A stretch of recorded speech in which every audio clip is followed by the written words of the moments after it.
Bonjour et bienvenue dans un nouvel épisode du podcast de Madame Cosmique.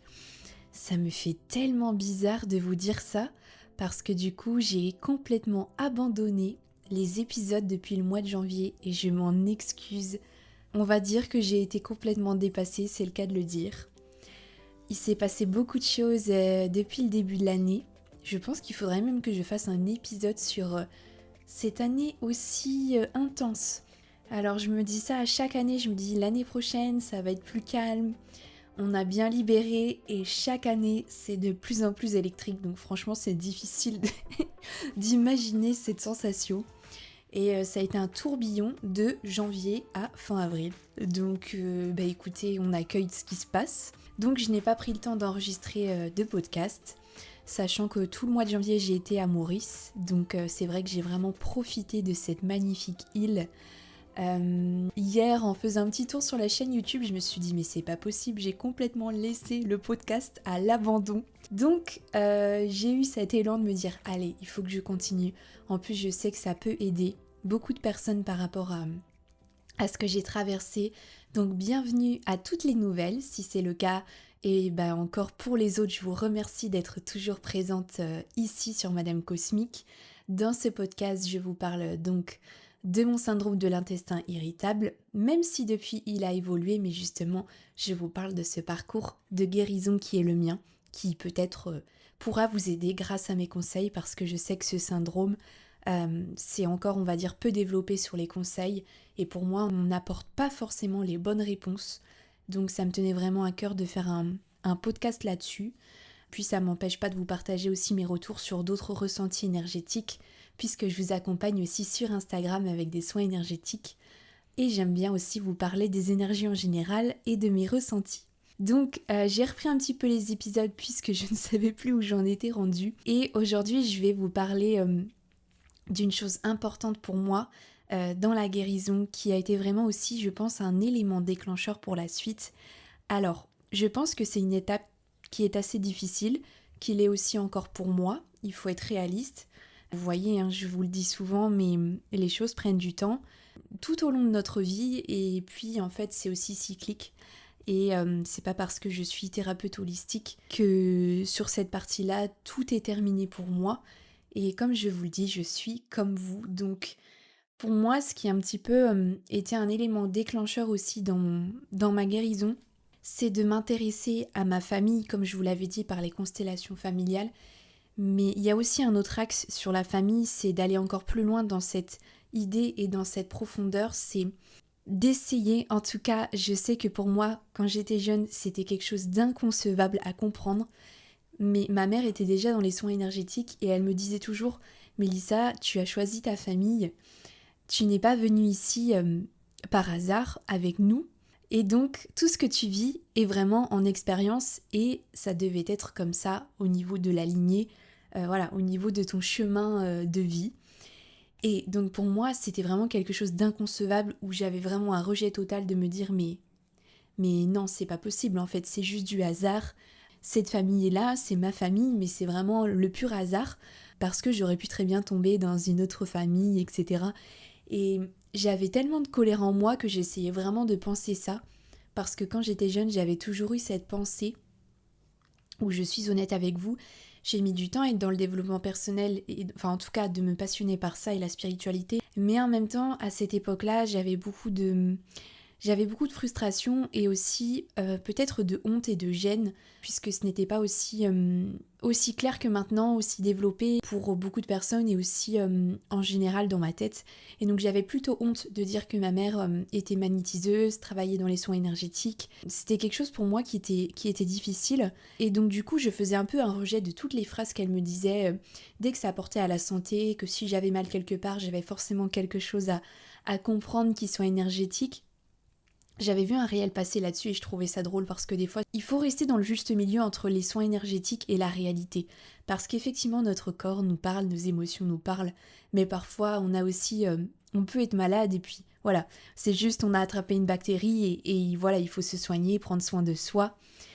C'est vrai effectivement que quand on a des douleurs plus longues avec des douleurs qui reviennent sur une partie du corps en particulier, là ça peut poser à réflexion parce qu'en fait notre corps effectivement peut vraiment nous transmettre des messages importants. Mais voilà, à cette époque-là, je prenais un peu tout comme du rejet, j'en avais marre de ces phrases de guérison, de libération, et aussi d'entendre que justement ma famille, je l'avais choisie. Et puis avec le temps, en y repensant, en travaillant sur les constellations familiales, j'ai eu un premier déclic qui s'est passé aussi, comme je vous le disais, en lisant le livre de Natacha, mais en fait je me suis dit qu'il pouvait y avoir du sens à tout ce que je vivais. Alors, toujours un petit peu difficile dans cette acceptation de se dire que j'ai choisi ma famille par mon incarnation, mais en tout cas de me dire que est-ce que tout ce que je vis m'apporte quelque chose à l'heure actuelle ? Est-ce que si je n'avais pas vécu tout ça dans cette famille, est-ce que je serais celle que je suis aujourd'hui, passionnée par ce que je fais, libérée aussi dans un sens par ce syndrome ? On y reviendra plus tard, mais c'est vraiment la question. Et est-ce que j'aurais été aussi ouverte ? Est-ce que j'aurais été aussi intuitive à accompagner les femmes comme j'aime tant le faire aujourd'hui, à avoir des ressentis profonds, à être vraiment connectée à l'univers ? C'est ça la réelle richesse et la vraie question. Et je ne suis pas sûre de cette réponse. Et comme le fait que je sois partie à La Réunion, est-ce que cette expérience n'était pas vraiment déjà toute programmée pour que j'évolue, que je me transcende, que je renaisse aussi de mes cendres? Je me suis un petit peu trompée. C'est la question parce que du coup, c'est vrai que à force, au fur et à mesure des années, pour moi, ce que je ressens, c'est que tout est juste, que rien n'arrive par hasard et que comme si, effectivement, notre chemin était planifié depuis notre naissance. Et effectivement, ça m'a apporté une telle transformation que aujourd'hui, malgré les étapes difficiles, je me dis qu'effectivement, ça a du sens, y compris pour la famille, y compris par rapport à mes ancêtres, et par rapport à toutes les libérations que j'ai pu traverser, par exemple par rapport à la lignée des femmes dans ma famille, et aussi être celle qui brise justement les chaînes, qui va aider aussi la descendance, donc mes enfants. Et est-ce que ce n'est pas ça aussi une merveilleuse étape de pouvoir se libérer pour aider les prochaines descendances et se dire que on avait les capacités de le faire et cette énergie puissante et en tout cas, c'était dans notre chemin, c'était juste. Et voilà, j'ai commencé à faire du lien par rapport à ça en faisant des constellations familiales, en analysant les schémas de ma famille, les choses qui avaient pu se passer, à force de faire des soins aussi énergétiques et de comprendre l'histoire de ma lignée familiale. Je ne vais pas forcément rentrer dans le détail de tout ce qu'il y a eu dans ma lignée familiale des femmes, mais en tout cas, ça m'a permis de comprendre pourquoi j'avais vécu ce traumatisme quand j'étais enfant, ce traumatisme qui a été si fort. Et je crois que ça a débloqué quelque chose en moi, d'avoir des informations sur ma lignée familiale, d'avoir aussi des informations sur mon grand-père, en lien avec qui j'ai eu le traumatisme, et petit à petit de passer d'un état de colère à un état de tristesse par rapport à ce que j'ai vécu, cette sensation aussi d'injustice dans ma blessure, dans mon traumatisme, mais aussi de me dire, ok, alors on a toujours cette partie-là effectivement où on sait que les choses sont fortes et que c'est quand même difficile d'accueillir ce qui s'est passé, mais en même temps, à force de faire des séances de libération émotionnelle, d'aller voir des guérisseurs, des magnétiseurs, j'ai compris beaucoup de choses, comme si j'avais assemblé le puzzle de ma famille aussi. Et ça m'a permis aussi de prendre du recul sur, même si une situation peut nous paraître inconcevable, je peux vous parler en tout cas de plein de situations générales, comme je vous le disais, de violences physiques, de violences morales, si vous avez vécu par exemple des agressions à l'école, du harcèlement à l'école, ou dans votre famille, peut-être des trahisons ou des choses difficiles. Voilà, j'ai pas 10 000 exemples à vous donner parce que je pense que vous avez toujours une idée, vous vous retrouverez dans quelque chose, mais de pourquoi ça s'est passé au final, et après être passé dans cette phase qui est normale d'émotions qui sortent, de colère, de tristesse, c'est recevoir tous ces messages-là et de comprendre que en fait, nous on a les clés pour avancer dans notre libération parce que on est maintenant assez connecté, assez ouvert, on reçoit plein d'informations, de messages. Mais si on repense à cette époque-là, à nos ancêtres, à notre lignée, même déjà au niveau de nos grands-parents, nos arrière-grands-parents, On n'était pas du tout là-dedans, on n'était pas du tout dans ces énergies, dans ces libérations, dans ces notions en tout cas d'ouverture, de développement personnel, et aussi même parfois d'être bloqué dans des situations et de ne pas pouvoir en sortir parce qu'à l'époque c'était comme ça, on ne pouvait pas se séparer, on ne pouvait pas forcément avorter. Voilà, je vous donne des exemples, mais c'était quand même la réalité de l'époque.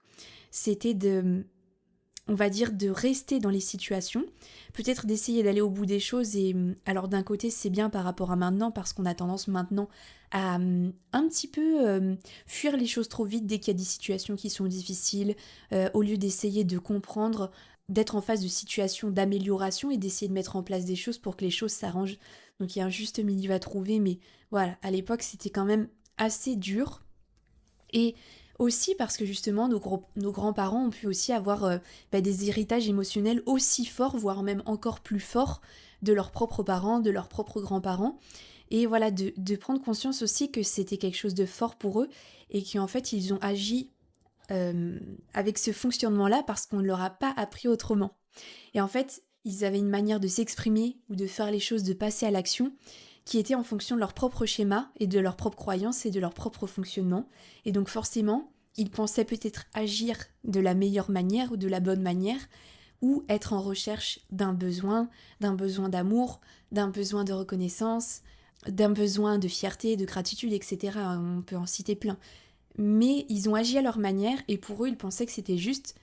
Mais en agissant de cette manière, ils ont quand même répété peut-être des schémas violents, voilà, des schémas de peur, de colère, etc.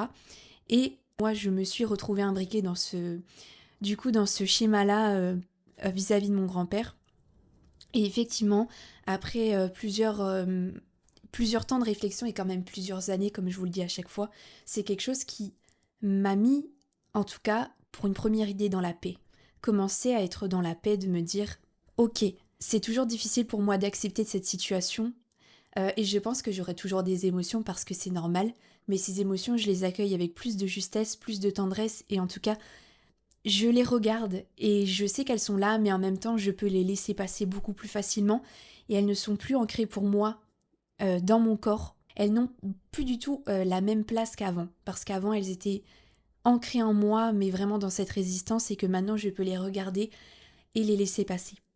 Et donc du coup, quand j'ai commencé à avoir cette idée de me dire ok, je peux comprendre pourquoi mon grand-père a agi de cette manière avec moi, par rapport à ce qu'il a vécu dans son schéma familial, dans sa croyance, et je crois que ce jour-là, ça a fait un déclic en moi, d'apaiser mes émotions de colère, de tristesse, d'apaiser en fait tout ce que j'avais, toute cette haine, toute cette rancune, cette rancœur, ce dégoût, comme si j'avais ouvert la porte de ma guérison, en tout cas la clé de ma guérison de moitié, de comprendre ça. Et je le vis encore aujourd'hui parce que, comme je vous le disais, ce n'est pas parce que on peut le travailler dans une situation que forcément on ne va pas le revivre, parce que quand c'est quand même ancré, l'univers a tendance à nous repousser vers des situations qui vont faire du sens et qui vont se rejoindre. Et je l'ai encore vécu aujourd'hui dans cette lignée familiale par rapport à ma famille où les choses ont toujours été assez difficiles au niveau de l'abondance, au niveau de la positivité, parce que il y a quand même une mémoire dans la famille de négativité qui est assez profonde, assez ancrée, comme des mémoires aussi de dépression, voilà, de choses lourdes, difficiles. Et c'est quelque chose aussi qui s'est remis en moi depuis que je suis sur l'île de la Réunion, parce que j'ai eu beaucoup de mal à accepter j'ai eu beaucoup de mal à accepter. Vous voyez quand je vous dis que le corps vous parle, même moi au quotidien je le vis encore, que ce soit dans les soins énergétiques, quand j'accompagne les femmes ou quand je parle. Là c'est typiquement un... Ok Mélissa, tu dis un petit truc, mais moi je te dis que j'ai encore un tout petit peu de résistance par rapport à ça. Donc vis-à-vis de mes parents, où j'avais des émotions un petit peu difficiles d'accueil, d'acceptation de leur comportement. C'est toujours le cas, mais je sais que ça s'apaise actuellement et c'est encore, je pense, un nouvel élan libérateur pour moi en 2025, et donc ça c'est ma petite récompense aussi. Et j'ai fait aussi beaucoup de rejets, après ça fait aussi du lien avec d'autres blessures, mais voyez, je fais encore du lien par rapport à ça, sur le fait d'accueillir notre famille telle qu'elle est, même si des fois ça nous gêne profondément, ça nous met dans des états émotionnels très très très difficiles, et qu'on aimerait juste avoir un peu de paix, un peu d'évolution, un petit peu de renaissance et surtout d'un état de basculement total dans les comportements des autres. Sauf que c'est une attente que moi j'ai, mais en fait ça peut être aussi mon ego qui parle. Parce que dire je veux absolument que cette personne évolue, que cette personne change, c'est juste moi qui est en demande, mais est-ce que ma mère, est-ce que mon père sont prêts à faire ce changement? Est-ce que eux aussi ont peut-être des choses qui ne leur plaisent pas non plus? Telle est la question, mais en fait c'est une attente que moi j'ai, mais qui au final n'est pas forcément juste, puisque c'est aussi à moi de m'adapter, de prendre du recul, et comme je le disais avec mon grand-père, d'accepter que c'est leur fonctionnement, leur croyance, et que s'ils ont envie de faire le travail, ils le feront, mais s'ils n'ont pas forcément envie d'évoluer sur ce que moi je trouve plus difficile à accepter, c'est aussi mon travail justement de comment je peux accepter ça, comment je peux plus m'en détacher et comme en méditation, laisser passer ces nuages, comme je le disais tout à l'heure, et accepter que les choses sont telles qu'elles sont. Et c'est la vie, c'est aussi ça la justesse. Et vous voyez bien, des fois tout se place quand c'est juste, il n'y a pas de résistance, il y a tout dans la fluidité, la facilité. Et parfois c'est pas le cas. Et je pense que ça sert à rien de faire des fixettes, de se focaliser sur des attentes qu'on peut avoir, parce que parfois après c'est juste de dire les choses, de communiquer, de s'exprimer, et c'est ce qu'il y a de mieux à faire, même si c'est très difficile, et j'en parle en connaissance de cause. Et plus vous dialoguerez, plus vous communiquerez, plus vous avancez dans votre libération. Mais c'est aussi, voilà, d'être dans cette phase d'acceptation, que la vie, elle est comme ça, que tout ce qui se place dans notre chemin est juste, et que notre famille nous apprend énormément sur nous aussi, sur notre libération. Et on apprend aussi beaucoup d'elle, on apprend aussi beaucoup sur nous-mêmes. Et je vous dirais justement par rapport à ça de lire. Il m'a beaucoup servi, et pourtant ce livre est sorti depuis des années. C'est le livre des 5 blessures de l'âme de Lise Bourbeau. Et pour moi, ça a été encore un élément révélateur cette année de schéma de fonctionnement. Et franchement, c'est assez bluffant quand on le lit par rapport à toutes les blessures qu'il peut y avoir. Donc la blessure de rejet, de trahison, d'injustice, d'abandon, d'humiliation, c'est assez bluffant et ça peut mettre aussi en lumière beaucoup de comportements. Donc voilà, c'est un livre vraiment qui est super. Je vais m'arrêter là pour cet épisode. J'espère en tout cas que ça a pu résonner en vous.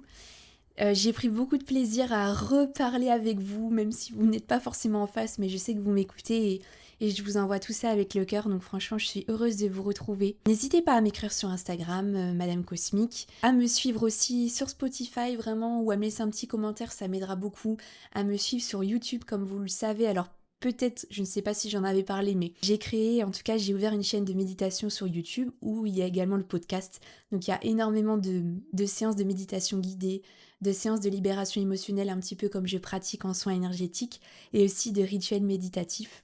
Donc voilà, n'hésitez pas à me suivre si le cœur vous en dit, si mon énergie résonne avec vous, ça me ferait très plaisir. Et surtout à me suivre sur Instagram parce que c'est là que je vous communique vraiment mon chemin de libération et aussi comment vous pouvez vous déployer au quotidien. On se retrouve, écoutez, très bientôt pour un nouvel épisode. Je vous embrasse très fort, je vous envoie des énergies lumineuses pour ce joli fin de mois d'avril et je vous dis à très vite. À bientôt.